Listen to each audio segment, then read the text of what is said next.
Kejadian Isra dan Mi'raj terjadi setahun sebelum hijrah Nabi SAW ke kota Madinah. Jadi tepatnya tahun 12 ya, dari masa penobatan Nabi. Ini disebutkan dalam riwayat Al-Baihaqi dalam kitab Dalailun Nubuwah. Dan juga diriwayatkan oleh Imam Bukhari, dikatakan Isra Mi'raj terjadi tepatnya setelah Abu Talib meninggal. Kisah Isra Mi'raj ini disebutkan oleh Allah SWT dan dinamakan surah Al-Quran dengan kejadian tersebut, surah Isra. Surah Al-Isra ini urutan 17 dalam Al-Quran dan Allah ceritakan di ayat satunya, A'udzubillahi minasyaitonirrajim, Bismillahirrahmanirrahim. Subhanalladzi asra bi'abdihi laylan minal masjidil harami ilal masjidil aqsa alladzi barakna hawlahu linuriyahu min ayatina innahu huwas sami'ul basir. Maha suci Allah yang telah memperjalankan hambanya pada suatu malam dari Al-Masjidil Haram ke Masjidil Aqsa yang telah kami berkahi sekelilingnya agar kami perlihatkan kepadanya sebagian dari tanda-tanda kebesaran kami. Perhatikan terjemahannya ya. Ini maksudnya Isra dan Mi'raj untuk ini. Bukan hanya perintah sholat, tapi diperlihatkan kepadanya kepada Nabi Muhammad SAW sebagian tanda-tanda kebesaran kami. Sesungguhnya Dia Allah adalah Zat yang Maha mendengar lagi Maha mengetahui. Masjidil Haram adalah Masjid Haram di Mekah dan Masjidil Aqsa adalah masjid yang ada di Palestina. Pada saat akan terjadi Isra dan Mi'raj, pada malam itu terjadi pembelahan dada Nabi SAW yang kedua kalinya. Yang pertama kali masih ingat kapan? Pembelahan dada waktu umur beliau 6 tahun. Waktu beliau masih tinggal bersama dengan Halimah Sa'diyah di padang pasir. Yang kedua sekarang terjadi ya sebelum Isra dan Mi'raj, dari pembelahan dada yang kedua oleh Jibril alaihissalam, sebagaimana dijelaskan dalam Sahihain hadis Bukhari Muslim dari Anas radhiyallahu anhu bahwasanya Abi Dzar radhiyallahu anhu bercerita tentang Nabi sallallahu alaihi wasallam, ia berkata, atap rumahku terbuka saat aku masih di Mekah. Maksudnya ini malam Isra itu. Nabi SAW ceritain, jadi atap rumahku tiba-tiba terbuka pada malam itu. Lalu Jibril turun dan membelah dadaku, lalu mencucinya dengan air Zam-Zam. Kemudian Jibril alaihissalam mendatangkan sebuah piring dari emas yang penuh dengan hikmah dan iman dan menuangkannya pada dadaku lalu menutupnya kembali. Kemudian Jibril memegang tanganku dan membawaku naik ke langit. Saat tiba di langit pertama, Jibril berkata pada penjaganya, bukalah. Penjaga tersebut, penjaga langit dari malaikat berkata, siapa kamu? Jibril menjawab, aku Jibril. Penjaga berkata, apakah engkau bersama orang lain? Jibril menjawab, iya, Muhammad. Penjaga tersebut dari malaikat berkata, apakah ia telah diizinkan untuk lewat? Kata Jibril alaihissalam, iya. Maka bukalah.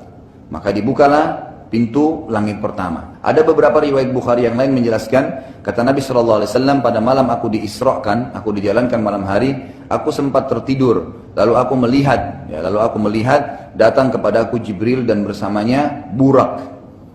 Nah, burak ini disebutkan dalam beberapa riwayat lain adalah seekor kuda berwarna putih yang memiliki 2 buah sayap. Kata Nabi SAW, yang burak itu ya kecepatannya di mana dia letakkan kakinya maka langsung sampai ke ujung pandangan mata. Jadi cepat sekali gitu perjalanannya. Lalu kemudian membawaku ke langit. Kemudian terjadilah kalimat yang sama. Jibril berbicara dengan penjaga langit dan berkata, ya, bukalah. Maka penjaga langit sempat berkata, dari malaikat nih, siapa kamu? Padahal sebenarnya Jibril alaihissalam ini adalah pimpinan malaikat.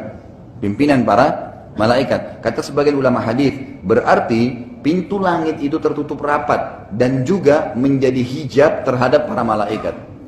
Jadi malaikat sendiri tidak bisa melihat ada apa di belakangnya langit itu. Mereka pun tertutup.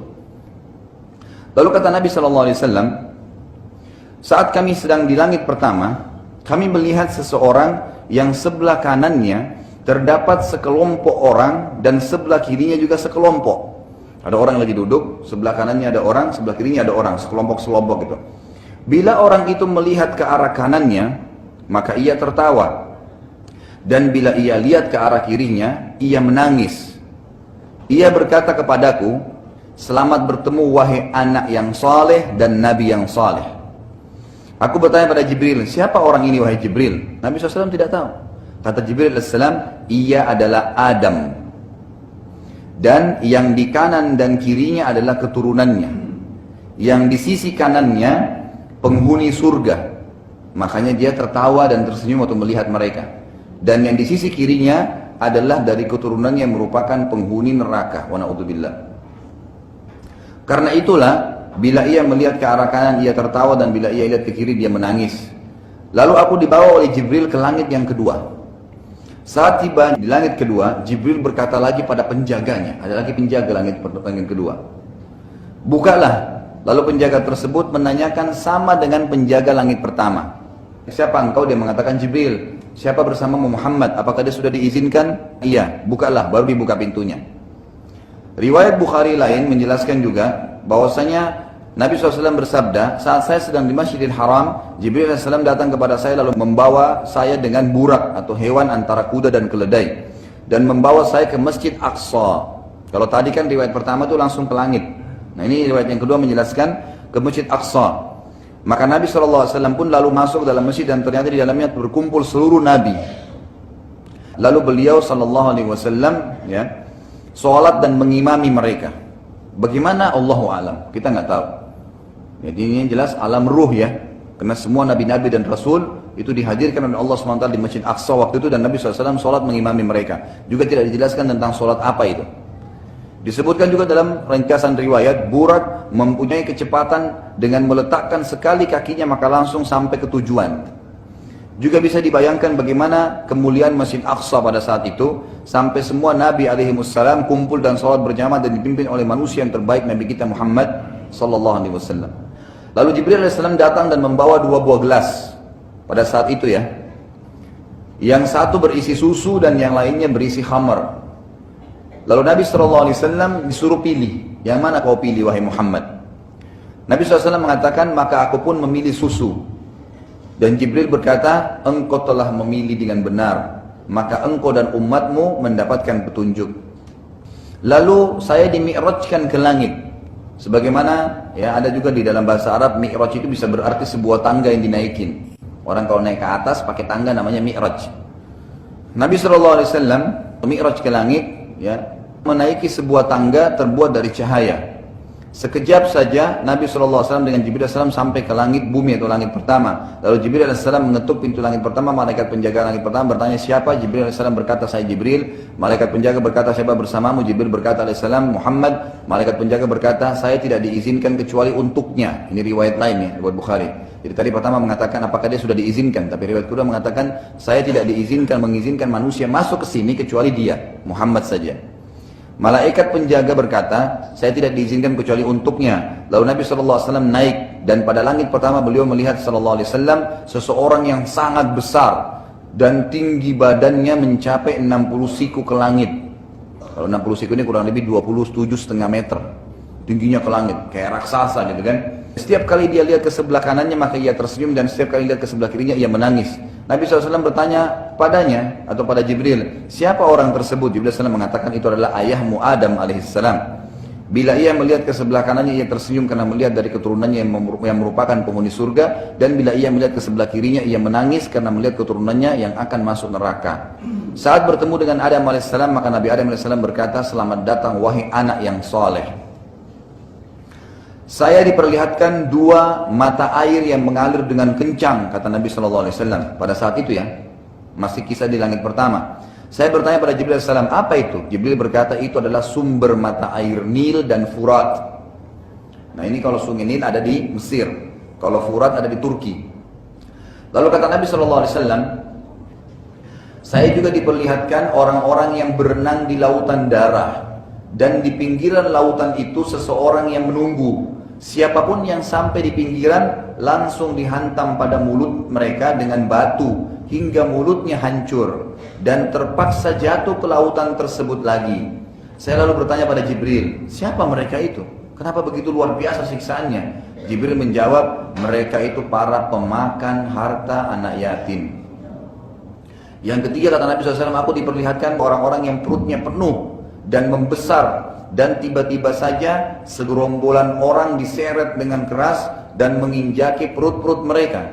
Lalu saya bertanya pada Jibril, siapa mereka wahai Jibril? Jibril AS mengatakan, yang diinjaki perutnya tadi membengkak itu adalah orang-orang yang memakan riba, dan yang menginjaki mereka adalah keluarganya Fir'aun yang setiap pagi dan sore dibawa ke neraka. Yang keempat, saya diperlihatkan orang-orang yang ditawarkan di hadapannya makanan yang baik dan juga makanan yang busuk. Tetapi anehnya, orang-orang ini malah memilih makanan yang busuk. Lalu saya bertanya pada Jibril AS, siapa mereka? Jibril menjawab, mereka para pezina. Ini kenapa? Karena mereka pada saat di dunia disodorkan cara hubungan biologis yang halal, mereka pilih yang haram. Maka mereka tidak memilih makanan yang baik. Lalu kata Nabi SAW selanjutnya, lalu saya naik ke langit kedua.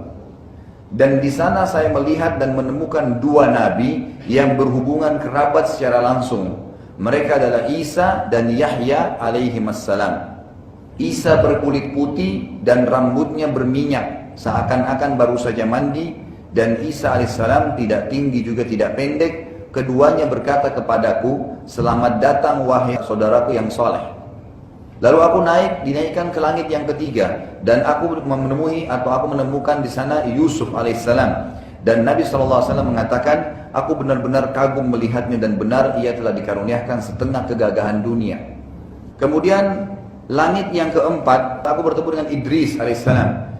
Ini Allah SWT mengatakan, dan kami tinggikan derajatnya Idris, ditaruh di langit keempat, yang berkata kepadaku, selamat datang wahai Nabi yang soleh dan saudaraku yang soleh. Lalu aku dinaikkan di langit yang kelima, terdapat Harun alaihissalam, adiknya Nabi Musa alaihissalam, yang berkata, selamat bertemu wahai Nabi yang soleh dan saudaraku yang soleh. Lalu aku naik ke langit ketujuh, terdapat Musa alaihissalam, yang berkulit hitam, kurus dan bertubuh tinggi, yang berkata, selamat bertemu wahai Nabi soleh dan saudaraku yang soleh. Lalu aku naik ke langit ketujuh, dan di sana terdapat Baitul Ma'mur. Baitul Ma'mur ini tempat tawafnya para malaikat, sama kalau kita di dunia ini Ka'bah.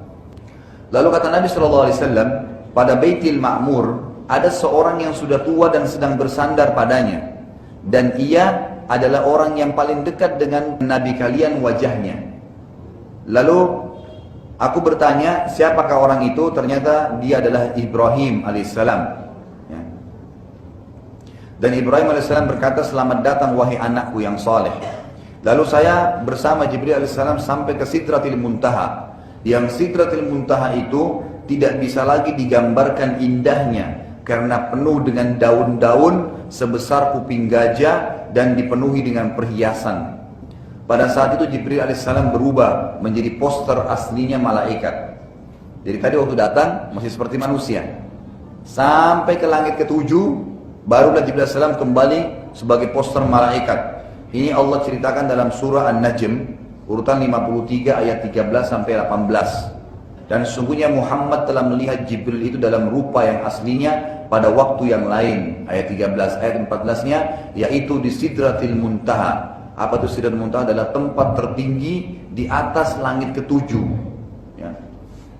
Ayat ke-15, di dekatnya Sidratil Muntaha itu ada surga tempat tinggal.